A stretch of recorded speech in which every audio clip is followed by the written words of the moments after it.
CQ, Arizona, and welcome to another great ham radio and more show. This is Len Winkler, KV7LPW, and today's guest will be Jim Stevens, KK7C, the owner-operator of Antennas West, and he'll be live via the telephone from his factory and office in Provo, Utah. So hopefully our phones will be working and we'll have good conferencing and lots of phone calls. If you have any questions whatsoever regarding antennas, solar power supplies, or related items, don't hesitate to give us a call and ask Jim any question you want at 241-1510. That's 241-1510. Or for you faraway callers in DX land, we'll pay for the call by you just dial 1-800-293-KFNN. Today's show is sponsored by Wallpaper World, One Stop Communications, and Antennas West. Again, I ask you to support our sponsors whenever possible. Anybody with any QSTs or announcements that they'd like to pass along, call us now at 241-1510, 241-1510, and we'll be happy to put it through.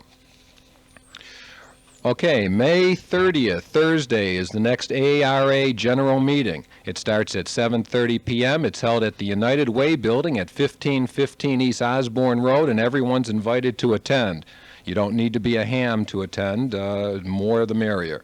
On June 5th is the next Scottsdale Amateur Radio Club meeting, and it's at 7:30 p.m. at the Senior Center in Scottsdale.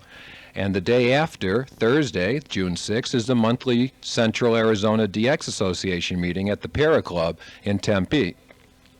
Next Sunday at 12 p.m., packet classes will continue at the Red Cross Building at 1510, I like that number, 1510, East Flower. Dan Meredith, N7MRP, who runs some bulletin boards, BBSs on 145.11, is handling the classes, and if you want more information, you can give Barney a call, KB7KOE, at 861-2817.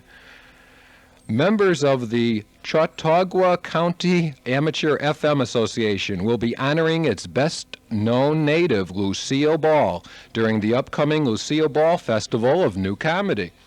The members will be using their time and their equipment to bring this gala celebration to the attention of other amateurs all over the world. Contacts will consist of an exchange of information, will include interesting details about the festival, about Jamestown, New York, and most importantly, about Lucille Ball. It'll take place from May 23rd through May 27th, and all bands and all modes will be used.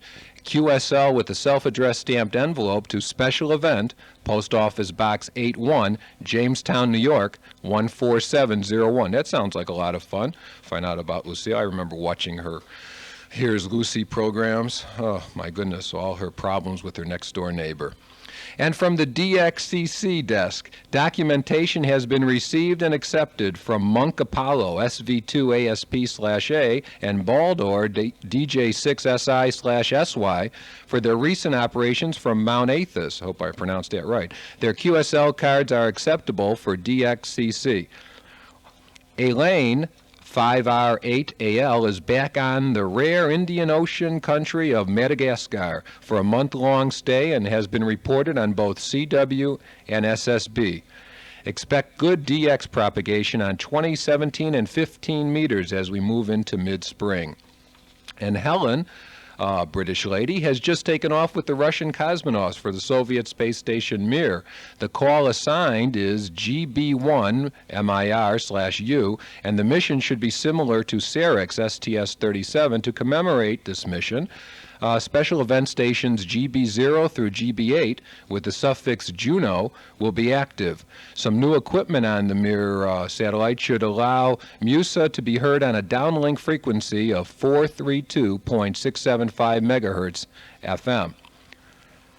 And a message to packeteers. W1FJI is no longer running a BBS in Phoenix, as of course most of you know. He's down in Florida. Some of you still list W1FJI as your home BBS on other boards that you've checked into. You need to go into them and change your home BBS board if that's your case. Also, KB7TV has blanked out that field on his board, and you need to reset it using the NH command if you had W1FJ1 registered on his board. Please help out, as this is causing looping in the system. I want to remind everybody that Field Day 1991 is June 22nd and 23rd, and that the ARRL Fort Tuthill Hamfest is July 26th, 27th, and 28th, and advance tickets and information can be obtained by calling Hal Mann at 963-6830. Remember, October 11th, 12th, and 13th is the ARRL Southwestern Division Convention, and it will be held at the Safari Resort in Scottsdale. It's sponsored by the Scottsdale Amateur Radio Club. So tuck those dates away and be there. Lastly, I know that everyone listening, and I mean everyone, has already taken care of this. But in case you haven't, the Amateur Radio Spectrum Act of 1991, U.S. House Bill 73, still needs more support. It is imperative for each and every one of you to send a letter to your congressman, your senator, your representative, telling them that you favor this legislation. Otherwise, they're going to take away our frequencies. This legislation, again, will essentially not allow them to do that unless they replace them with new frequencies. So send a letter to at least John Rhodes at 326 Cannon House Office Building in Washington, D.C., 20515. Do it now so you don't forget. And now some simple Morse code at a mere 13 words per minute. The first correct caller at 241-1510 or 1-800-293-KFNN will receive a nice prize courtesy of Sundrop, the darling, adorable Goodwill Ambassador for the state of Arizona. I also want to remind you people to send in your comments and suggestions to me at KFNN, 4800 North Central, Phoenix, Arizona, 85012. And also, I have received the QSL cards combining KFNN and KB7LPW.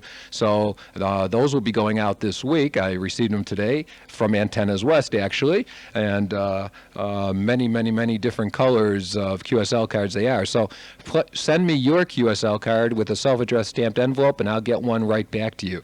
So here's the code. Again, the number 241-1510. Hit it, Ray.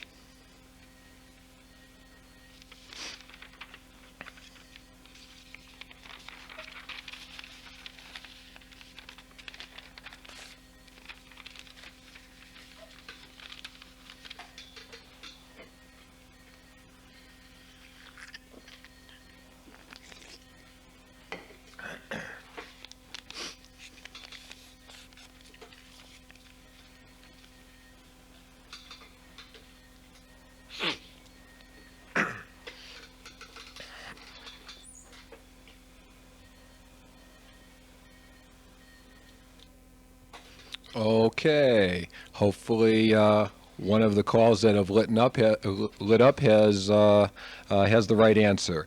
Until then, I'm going to bring Jim Stevens on the line. Well, he's not there. What happened? We're getting him back on another line, I see. Okay, please bear with us. This is the first time we're running a interview on the telephone, so give me a chance here. Okay, in the meantime, remember to send in the address 4800 North Central, Phoenix, Arizona, 85012 for KFNN. Just address it to me in care of KFNN. Okay, I will run a spot here in the meantime. Let's talk about one-stop communications. It's a great place to buy with excellent service, great prices, and super technical advice.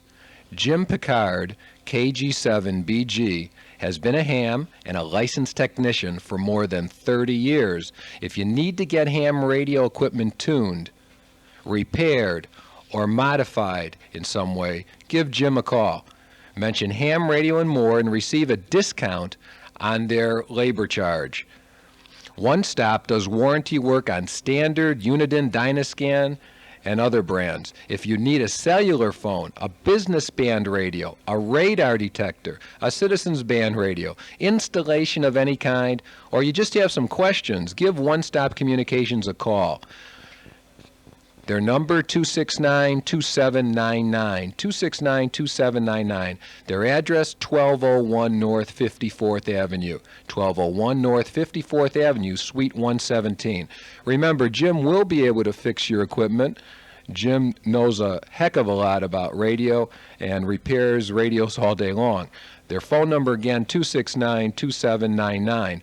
Also, One Stop Communication has a few of their speakers left from last week. I know I bought one, and I know a couple people who have purchased them and hooked them up, and they work great. They normally list at $29.95. He sells them for $19.95. But if you mention Ham Radio More and you go in there tomorrow, they're not open today, but tomorrow, and they open at 7 o'clock in the morning. If you go in there tomorrow, $10. That's $10 for a great speaker. Everyone can use one or two more, but you got to get them while they last. So, again, One Stop Communications, 269-2799, 1201 North 54th Avenue. Give them a call first thing tomorrow. They open at 7 o'clock, and reserve your speaker. Okay. Jim, I apologize for the problem we had. No problem. Okay, Jim Stevens, KK7C, is again the proprietor of Antennas West in Provo, Utah. He started in ham radio back in the 1940s, then gave it up for a while, came back to it, and found it to be more fun the second time around. Is that right, Jim? Yes, that's right. I got real excited about it when I was a youngster. Real interesting thing, standing outside my dad's office one day, I noticed a building with some funny words written on it, and I stood there looking for a long time, and one day I finally went inside because the word radio was there, and it turned out to be the American Radio Relay League. When I got inside, there was a beautiful girl in there, and I stood there at the desk looking up at her, and I said, what does this mean? And she says, it means that this is the club of all the people that have their own radio station. And my mind just went crazy. From then, I've been bit with a bug. Well, that sounds like a good way to get started in it. Beautiful women have a habit of getting involved with things, I guess. Anyway, then you lived in Germany for a while. Is that correct? Right. During a good part of my life, I spent time in Belgium, France, Germany, and so forth. And when I was in Germany in 1980, my own kids were about the age I was when I got bit by radio, and I said, well, goodness sakes, let's get them into something fun. And so I got back into the hobby again. Things had changed remarkably. There was so much new technology, and yet the principles were the same recurring ones. And so it was really fun to learn it all over again and sit down and take all the tests all over again along with the kids, and that gave me a new life, so to speak, in amateur radio. Seeing it through the eyes of your children. Of course, you're very, very involved in amateur radio. When did you first get your license? My first license was actually in 1950. At the time, I was just short of 12 years old, just a month or two short of that. Mm-hmm. Of course, that's no record. We just made up a call sign for someone that's not even 5 years old, who got their license in April. You're kidding? 5-year-old? Yeah, Is male or 5-year-old girl. That's everybody wanted to have a contact with her on 10 meters. Let's see, she's Kilo Charlie 6 Tango Quebec Romeo. Her name is Veronica. And believe it or not, on her QSL card, she has all of Maxwell's equations written out. And so she passed the novice is she a novice or a tech, or just so she passed the code and the questions at 5 years old? That's amazing. Yeah, that's really something. As I understand it, she's got the novice license. Mm-hmm. Actually, the code is not all that tricky. Once you make up your mind to do it, what usually blocks us is the fear of it. more than the actual difficulty of it. Those of us that have learned to use it are really no smarter than anybody else. Well, we just learned the trick, which was to believe we could do it mostly. All it takes is persistence. It's really amazing, though, that a 5-year-old, I wonder what the record is for the youngest ham, but a 5 years old to if she really understands the question, you know, the answers to the questions, that would be really an amazing prodigy we have coming up. Well, that's for sure. I'm sure that she understands some of them as well as I ever did. I took the test. One thing about ham radio is it's really a license to learn, and there's a sort of entry-level requirement to get to know the vocabulary and the basic rules so that you don't do things that foul everybody up. But basically the idea is to learn enough there to begin so that you can keep on learning. Well, actually, in the beginning license requirements, many of the questions are rules and regulations, not even electronic theory, but merely where you can speak, where you can use CW, which is Morse Code, and what frequencies and what are the rules. But about CW, we did have a winner, and that winner's name was Hank Hiller, KE7PE. In Mesa, Arizona, and I thank Hank for calling and getting the answer, which was Sundrop sponsors ham radio and more. And Sundrop is good news for Arizona. Sundrop is positive about Arizona. He's the governor's proclaimed goodwill ambassador for Arizona. Sundrop is wherever anything good is going on in Arizona. Other places have raindrops, but Arizona, we have the Sundrop. For more information about Sundrop, you can call 435-0469. Sundrop is available in 6-foot, beautiful colored costume for your organization's special events. Call 435-0469. Hank will get you a certificate out there telling you about what you've won, which is basically a Sundrop t-shirt, Sundrop cap, and Sundrop license plate, again, courtesy of Sundrop of Arizona. Thank you very much again, Hank, for calling. Jim, let's talk a little about the fact what in Germany the differences were in the way that hams operate there, the equipment that they use, as opposed to what is traditional, let's say, for hams here in the United States.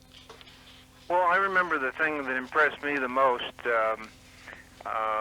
Probably I've mentioned several things, but the hams there are highly organized. The equivalent of our ARRL reaches down to chapters and clubs in a very direct way.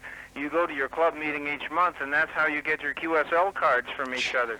Now, QSL cards are the cards that hams send as a courtesy after a contact to, confirm the fact that communication took place. Mm-hmm. And they become a sort of a treasured collector's item as time passes, particularly if the people we contact are in far away or rare spots. At any rate, they become real treasures, and most hams collect them. So when you go to a ham club meeting, just before the refreshments at the end, here comes the QSL card distribution, and everybody gets theirs, and while they're taking the refreshments, while they spend a good hour bragging about the contacts represented by the cards and sharing them and hooting and just enjoying themselves enormously to find this confirmation from some foreign country or from some new friend. Well, the post office doesn't make as much money as it does here then, since we mail all ours, it seems like. I'm not sure about that. The post office does control ham radio, but the amateur radio club is what unifies the participation of the hams, and in many ways they also administer some of the tests and so forth, like we are presently doing in the United States. The other thing I noticed. Probably three things I want to mention. That was the first one, is how fun the meetings were, and secondly, the fact that people still in the 1980s, in general, were building a large part of their own equipment. And in the town where I lived, near to Frankfurt, mm-hmm. and in Frankfurt itself, we found many outlets where you could find parts for building your project. That's something which is harder and harder to find here in the United States, and I noticed that big difference there. When it comes to antennas, there was a third difference, which it took me a little while to get used to. The Germans like to work with wire antennas, of course, because there's a lot of creativity there and the chance to work with something that isn't very noticeable. But what struck me immediately was that what they called antenna wire was a coated wire, a plastic-covered wire, and I'd always thought of antenna wire as being a bare wire and stiff, and what they were after was something that would hold up under the heavily polluted atmosphere that they had there.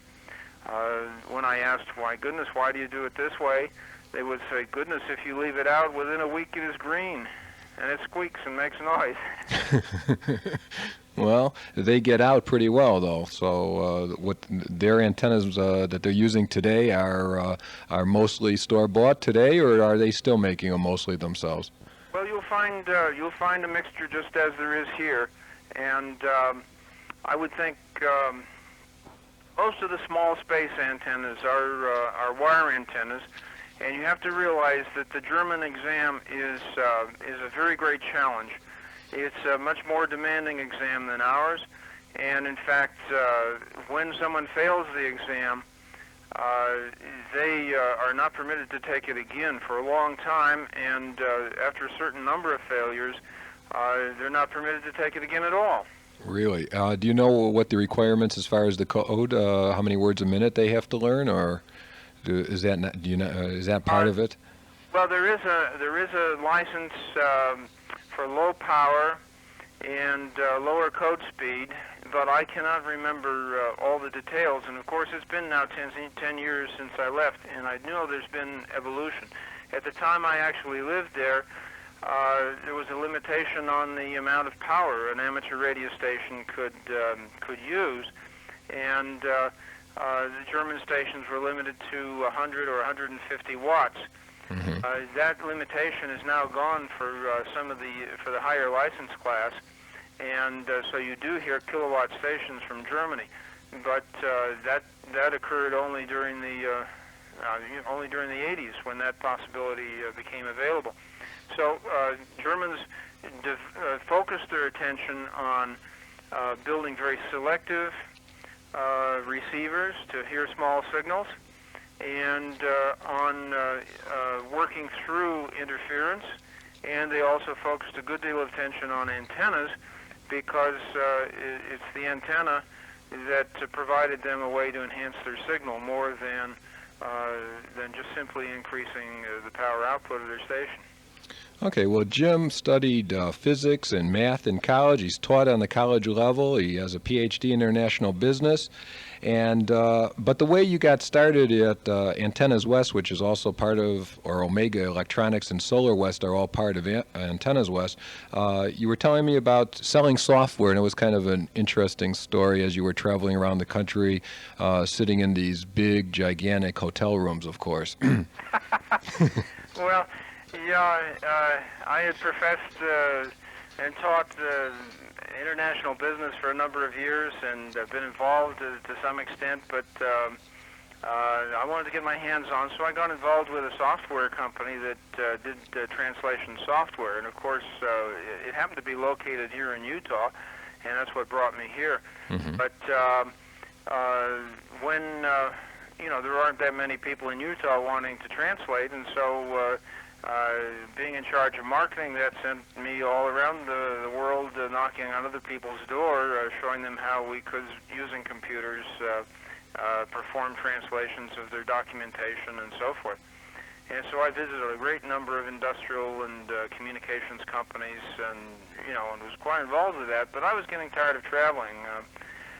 And I'd sit there in those motel rooms when everybody else went home, and I didn't want to look at the boob tube after a little while, and so I said, let's get out the books and start, learning some more. Ham radio is about learning, and so I just started my own engineer's lab book one day and started doing experiments and trying to see how I could make antennas that could be put up in motel rooms.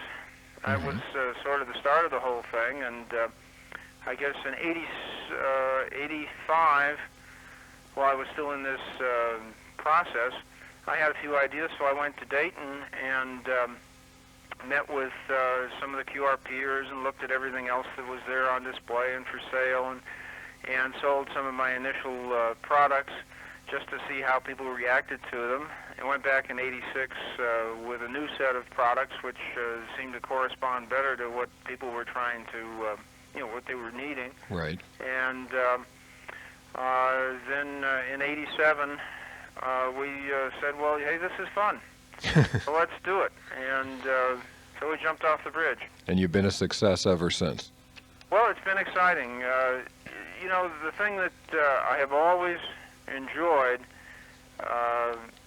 particularly when I was working with graduate students, it was the focus on learning and helping somebody solve problems that were important to them. And that was what I got a kick out of with the software. It wasn't just selling the software; it was figuring out what these people were trying to accomplish, and then figuring out a way that I can help them get that done better. And the nice thing about being involved with the antennas is that every amateur radio station needs one or more, and every amateur radio station is in a location that's really not ideal. Well, that's what I wanted to get into at this time. And you were, again, when you were in motels and hotels and you wanted to make contacts, did you start building some sort of newfangled antenna that you can use in there to get out? We did. That's where the Slinky antenna came up from, at least the version that's now available. Mm-hmm. It's assembled by Antennas West, and it was called the Slinky? To be a motel antenna. You see, when you're sitting in a motel, it's usually in the evening when you've got the time, and so the higher bands are generally not very productive, and so you've got to work on 40 meters or 80 meters, and the question is, how do you get on such long wavelengths with a very short antenna? Well, we tracked down the original Slinky antenna ideas that had been around since the 70s and 60s, and then ran some more experiments and realized that there was a way to make a very compact and effective indoor antenna, and so that's the Slinky antenna that people might see ads for now. So you have that available for all frequencies, or is it? It can be used on, yes, there's a version for 80 meters and for 40 meters. It can be used with an antenna tuner on any band. And there are also ways to use the basic 40-meter Slinky antenna on every single band without an antenna tuner. There are clever little adjustments to make that make it so you can hang this fellow up and hang it on 30 meters or 17 meters or 20 meters or 10 meters, and would you reasonable antenna for the amount of space it occupies. Would you recommend that antenna for the? Right now, the big squabble all over the United States, and now I guess there was a new thing in Ohio that they want to pass a law about antennas and restrictions, and of course in Florida they just passed a law which was to the benefit of the amateur radio operators. But there's so many new home developments going up, and they have these covenants, and restrictions that prevent you from having an antenna. So you're really up at the creek if you want to, put up a big tower or something. You can't move into those particular places. So from your product line, would you recommend the Slinky for people who are in that boat, or do you have other products that you would recommend that might even be better if they lived in an apartment or, again, in one of these homes where they're not able to put up an antenna or tower? Well, that's an interesting question. I think the Slinky is especially appropriate in two situations. One of them is where you want to fold it up and put it away and carry it with you somewhere, and then be able to pop it out, and where you're going to be confined to a very small space, typically indoors. The other place where the Slinky really, I think, has its calling is where you're in an apartment and you've got to hang your antenna if you're going to have one at all, in your bedroom, in your living room, in your kitchen, someplace like that. Mm-hmm. And the Slinky lends itself to that. We designed it in such a way that in a second or two you can just cause it to disappear. It just goes into Poof. the corners. Poof, Houdini. Poof, it comes apart. Your feed line, you just flip the feed line, it just splits and shoots back into the corners, and all that's left is a little transparent messenger line that otherwise would sport the Slinky, but calls no attention to itself at all. It's virtually invisible. And, there are a number of stories of people, discovering that the landlord's at the door and flipping the feed line and zap, it's out of sight, and there's no idea that anything ever was going on there, Mm-hmm. In fact, there are people who make their living making clandestine observations and sending messages out of places that we don't know anything about, and they're using antennas like this too. Okay. I want to invite your phone calls from everybody out there. If you have any questions about antennas at all, HF antennas. Remember, Jim Stevens is also going to be giving a seminar on antennas, HF antennas, at the Fort Tuthill Hamfest. So if you do have any questions, by all means, give us a call at 241-1510, 241-1510, or 1-800-293-KFNN. I want to take a moment talk about Ken Nichols from Linda Brock Automobile at 228-2336. 228-2336. Write that number down. This is really very, very important. If you're in the market to buy a car, if you're thinking of buying a car, if you have no idea that you want to buy one today, but you're looking at a month or 2 months down the road, you should still give Ken a call. Ken is the fleet manager of Linda Brock Auto, where they carry in stock BMWs, Volkswagens, Oldsmobiles, and now Dodges, including the Caravan, Shadow, and the hard-to-get Stealth. They only had a few Stealth in the showroom, but you can still get one. If you're, I guess, if you're nice, because they're scarce. I met with Ken at his office this week, and I was extremely impressed. Not only on the large inventory of cars that they had for immediate sale, but also on the cleanliness of the repair facilities. Each brand of car has its own building. And all this was great, but what was the most impressing to me of all was while sitting in Ken's office, Ken got a call from a buyer in Minnesota. The gentleman called Ken due to referrals that he received and is buying a car from Ken. And the car is a 1991 12-cylinder convertible Jaguar XJS, which proves that, number one, Ken can get cars, any kind of car you want, or truck, or vehicle for that matter, he can get it. And two, that the word has spread all over the country. People all over the country know of Ken's existence. This is from Minnesota. I was very impressed. Ken's personal service and care for his customers cannot be beat. And two, his price is absolutely, positively, beyond a doubt, the best price and deal going today. So if you need a car now, again, or just thinking about it, give Ken a call.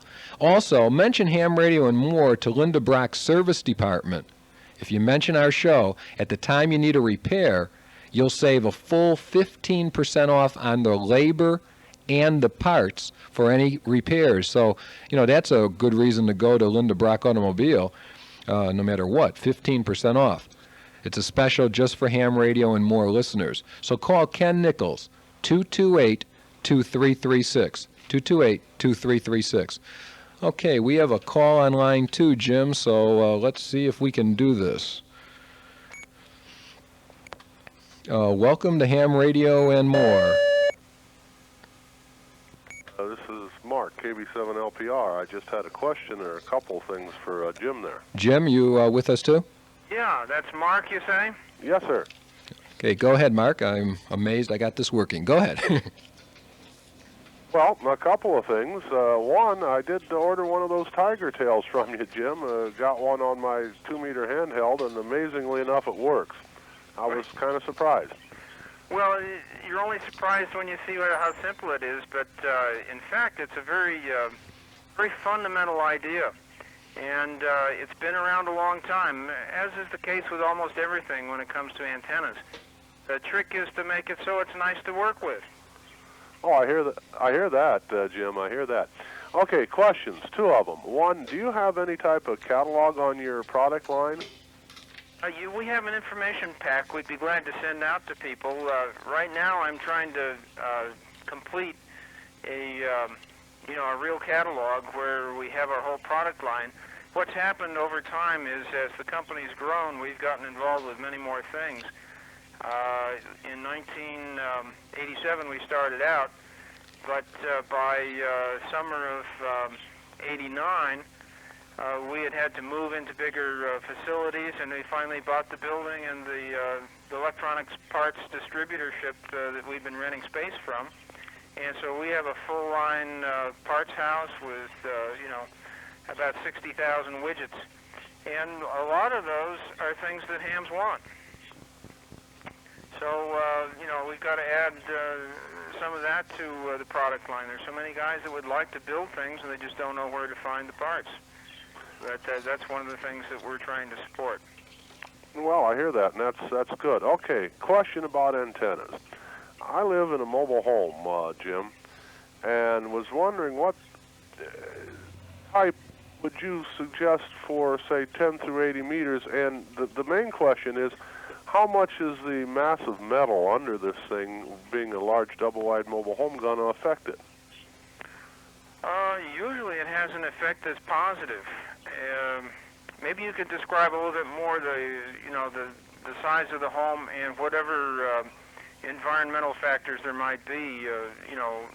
Anything else to support an antenna if it runs horizontal or sloping, or just what sort of limits you have to work within. Well, the limits are the home is 24 by about 60 foot long, 24 foot wide, and so there's a lot of metal there. And I have put up several different types of antennas on top of it on a mast, and have found that it is a great deal to do with the exact height that I get them at to get good matches because of the mass of metal that's underneath the antenna there. But I was thinking in something of a 10 through 80 meter wire type antenna, and just wondering, I have a limited amount of room, but if I was to mount this on mast up above the house itself, if the height above the metal, the mass of metal, is going to make a big difference. Well, it makes a difference. It does indeed. On the other hand, the metal is usually helping you in one direction or another. And, if you separate the problem of impedance matching from the problem of getting a good radiated signal, I would usually work for the good radiated signal first, and then I would find a way to match the impedances that I'm stuck with. Well, that's true. What are we talking about in length for something for 10 through 80 type like that? Well, with an 80-meter antenna, you're looking at a half wavelength being on the order of 130, 135 feet. And so you start down from there if you're looking at a straight line type of antenna. It's that's sort of the standard comparison, an 80-meter dipole. If you make a multiband antenna like the new TNT Wyndham designs, you'd still have that same length. We'll talk about that perhaps later, but it's fed off-center in such a way as to give a reasonable match not only on 80 but on the other bands, which is difficult if you feed either on the end or in the center. The G5RV is a very popular antenna because you get near dipole efficiency.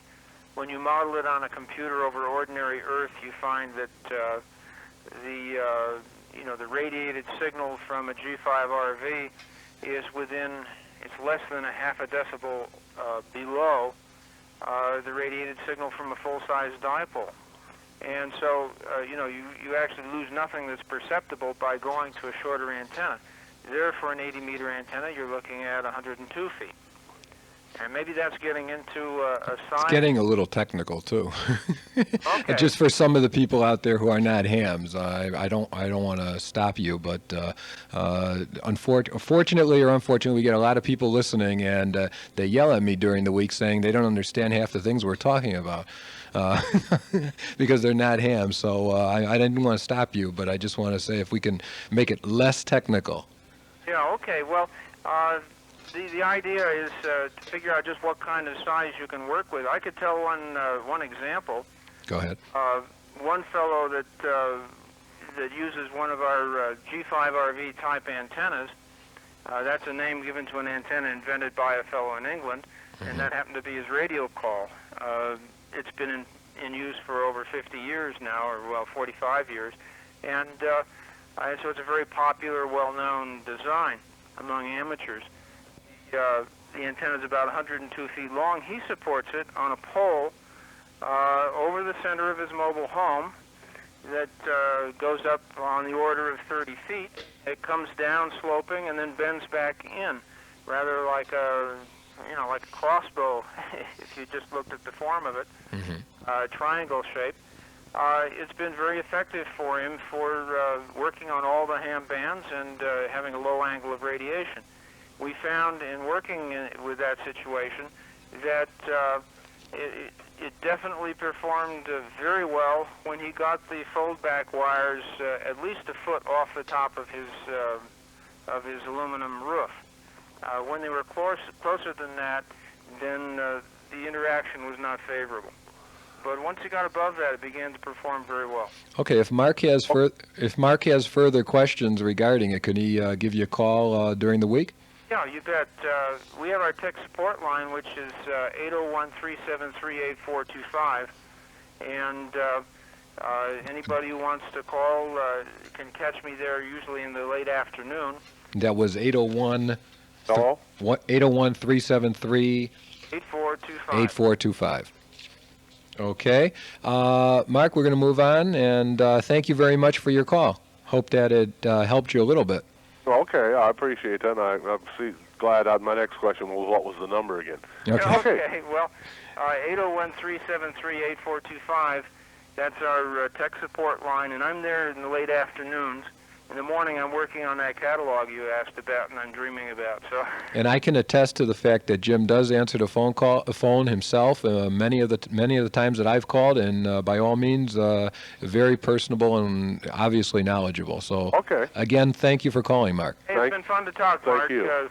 Good luck with that. It's a challenge, but I'm sure that in every situation, even if it doesn't seem ideal, there's usually something you can turn to your benefit. Thank you, Jim. Okay. Okay, Jim. Okay, we have another caller. Let me get this person.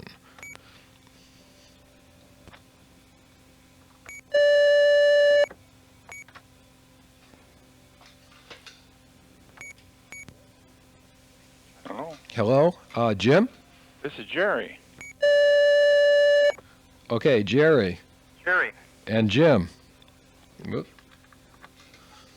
Well, I guess we're hooked up. Jerry... Jerry, W7JXQ, you have a question about mobile antennas. Welcome to Ham Radio and More. Well, hi, Len, yes. And hello, Jim. How are you? Great. I'm looking to doing some modifications on my Uniden HR2510 in the Mobile. A company in California has made a new microprocessor to enable the 10-meter Uniden to operate on 12 and 15 meters. My question is, a tri-band antenna that will operate on those frequencies. Does Antennas West make such a thing? Are you wanting to use it mobile or in a fixed location or portable? Strictly mobile. Strictly mobile. We have a line which we call our Instant Mobile product line. What we refer to is antennas which are very quick to install on a vehicle. Most of them are actually that can be used with a magnetic mount. That's what I'm looking for, because I have a magnetic mount antenna now for 10 meters. It's a Larson, and I was thinking, gee, is there some way I could get a tri-band type antenna so that I can utilize the lower frequencies? It'd be great. And magnetic type is the kind I'm looking for. Well, I can say a little bit about that. The one thing that we find is that usually the most efficient antennas are single-band antennas, and they're usually less expensive too, because you can more economically make something that really works right in one place. And so that's what I would recommend initially, at least, because the investment is relatively small. They're very effective. We have our, our instant mobile. It's a little tripod magnetic mount. We go for that because it has a large contact surface with the roof, and that's good for mechanical reasons. You know, if you hit something and your antenna bends and so forth, it doesn't come off and scratch up the car and get lost. Right. That's one advantage. But the other thing is, with the 3 magnetic pads, you get a large capacitive coupling to the body of the car. Good. I put it right in the center. It's a station wagon. Yes, and you will find the results using this kind of a large pad with heavy capacitive coupling are better than, in our experience, they've been better than the best connections we could make electrically by, drilling a hole, cleaning and scraping and laboring over a clean connection with lots of contacts and so forth, spending hours. I just walk out and pop this on the car when I want to use it. That's what I'm looking for. And you it do will make hold such these a thing, antennas. I've run into all sorts of things that have bent the antennas even double, and they just pop right back up, and there's no dent in the roof, and there's still an antenna. Oh, well, that's great. You do make such a thing now. Yes, what they're called are ham sticks. They cost $16 each. They're available for each of the amateur radio bands, extending from 75 meters on up to 10 meters. Oh, fantastic. Well, you answered my question. I thank you very much, Jim. Okay, Jerry, well, happy motoring. It program. really sounds like a great way to go, and that's a very nice radio to work with. Yes, well, this is what it does. Changing the microprocessor gives me 30 programmable scan channels. It'll give me 12 meters and down to 15 meters, as well as the 10-meter band. Gee, well, that's tremendous. I think that's marvelous. And the chip is a company in California, in Santa Rosa, that makes it. Anyway, I think I sent for it, and we're going to see how it goes.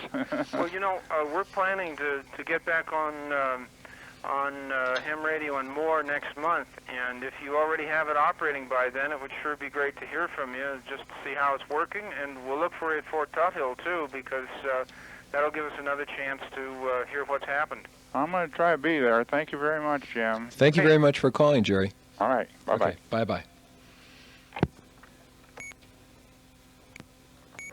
Okay, Jim. Frank, KB7LTL, we have him on the line. Please hold. We'll be right with you. I need to talk about Wallpaper World. I know all of you need wallpaper or blinds right now, and if you don't, you should, because right now, Wallpaper World is in the process of a grand opening sale to celebrate the grand opening of their new store in Mesa at the southeast corner of Stapley and Southern. It is a brand new location. They have tons of wallpaper in stock, special order wallpaper, all the books, and of course all the blinds that they manufacture themselves, from mini blinds to vertical blinds to pleated shades to custom wood shutters. All 6 stores are joining in this celebration, and you get an extra 10% off. 10% off their already low prices, and I'm telling you, they're low. You can get an 84 by 84 custom-made vertical blind in a plain fabric or a vinyl for as little as $72.66, and now get an extra 10% off of that, so it's like $65. There's other places advertising $1 an inch and all this nonsense, but at Wallpaper World you can get it now for about $65. That's the lowest price going for custom-made, and if you buy, I believe it's 4 or more, they'll give you free measuring and free installation. Nobody else will even come close to that. Now is the time. You've got to have your windows covered for the summer. My goodness, if you don't, you're you're asking for a lot of heat. So, by all means, call Wallpaper World or stop into the location nearest you. Their phone number, their main headquarters, is 678-1234, and they have a location in Scottsdale, just south of Camelback on Scottsdale Road. They have a store in Paradise Valley at 40th Street and Greenway, on Northwest Phoenix at Bell Road and 43rd Avenue, 30th Avenue in Thomas, again in Chandler at Dobson and Elliott, and in Mesa at the southeast corner of Stapley and Southern. Wallpaper World. You won't be disappointed. Jim, I'd like to just, because we're getting short on time, we have about 7 minutes left, I'd like to talk a little bit more about Antennas West, just before I get to you, Frank. Jim, do you have any specials that we can give the listeners of Ham Radio and More, a special incentive to get them to call tomorrow morning and order an antenna? Well, yeah, when we talked about this before the program, what I suggested is to give people there in Phoenix a chance to, to see what the half square will do for them. That is our most popular single antenna, the half square for 10 meters. I think that's probably because that's the band where DX communication is the standard mode. DX meaning long-distance communication skips over 600 to 1,000 miles are the most common. Mm-hmm. And that antenna is built exactly for that purpose. So that's what we had in mind. Okay, and do we have a price on something like that, a special price that if they mentioned that they, instead of just calling, if someone calls normally, how much would it normally be? Well, it's $39.95 and $5 for shipping and handling. And if for those that call in from the program, it'll be $32.88 complete, and we have them on the shelf and we're ready to ship them out. And you do have a toll-free number if they want to order. Your order number is 1-800-926-7373. 1-800-926-7373. Okay, well, I appreciate that. And about how many products do you have in your product line? Well, if we omit the little resistors and goodies like that, but we think of antennas and solar products, there are a good 100 different products, different types and sizes. Well, we don't have much time left in the show, but next month, on June 16th, you will be back, and we'll discuss Field Day, and we'll be discussing antennas for Field Day, and also a lot about your Solar West division, which gets very heavily involved with solar power supplies, etc. Is that correct? That's right. The Field Day is a great event for amateur radio because it invites us to get out and operate away from our home station in such a manner as we might have to in an emergency, and it gives people a chance to, pare things down to the minimum for success. And frankly, that was one of the things that inspired our initial products, both in the solar and in the antenna line.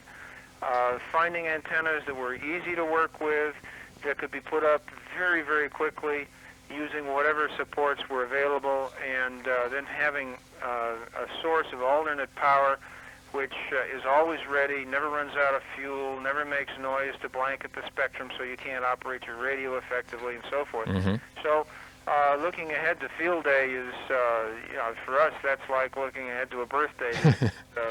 Okay, well, let's get to Frank here, and then we also have John. So let's see if we can answer their calls and questions in short order.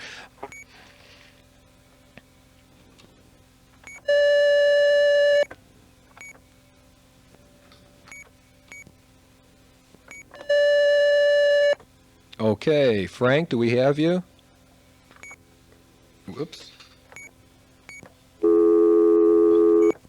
Well, I have bad news. We lost Jim. Well, Ray, can you try to get him back? We got 3 minutes. Well, I need to say goodbye to him. Sorry about this, guys. Remember, next week's show will feature Randy, KA7UUS, and John, N7JE, and we'll discuss many of the local and state repeaters. It's going to be a show about repeaters, Netlink, Northlink, and also the ARRL repeaters, of course. How to use them, where they are located, how they're programmed, the features they have. So tune in. Send in your comments I know the one about making sure I don't disconnect everybody. And your personal QSL cards to with the self-addressed stamped envelope to me here at KFNN, 4800 North Central, Phoenix 85012. I want to send you back a joint QSL card from KFNN and me, KB7LPW. Thanks to Jim Stevens of Antennas West, which we're getting right back on the line, for being my guest. He'll be back again June 16th to discuss field days, antennas, and solar power supplies. Thanks again to my sponsors, Wallpaper World, Antennas West, and One Stop Communications. Okay.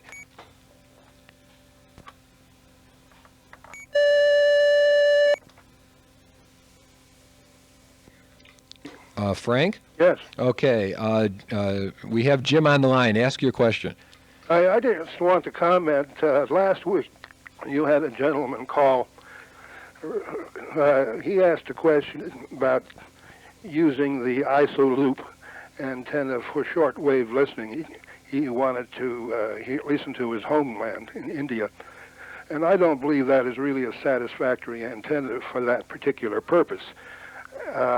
Antennas West, I noticed in one of my magazines, advertising something called a hot wire for $39.95. That looks like it would be a much better choice. Well, we appreciate that. I'm sure Jim would agree also. Thank you very much for calling. I'm sorry I have to rush you. Okay, bye-bye. Bye. Jim, I know you heard that, and I'm sure he wasn't plugged to call for you, but that sounded good. Yeah, I think certainly as an initial step, that would be a very good thing. The ISO loop does have some advantages, but over the frequency range that is most likely to propagate, I wouldn't propose that approach. Okay, well, thank you very much, Jim. Hang on, I want to talk to you after the show. Again, thank you to all the sponsors, and 73's Arizona. Take care till next week at 2 o'clock. This is KB7LPW, and we're clear. Thanks for listening.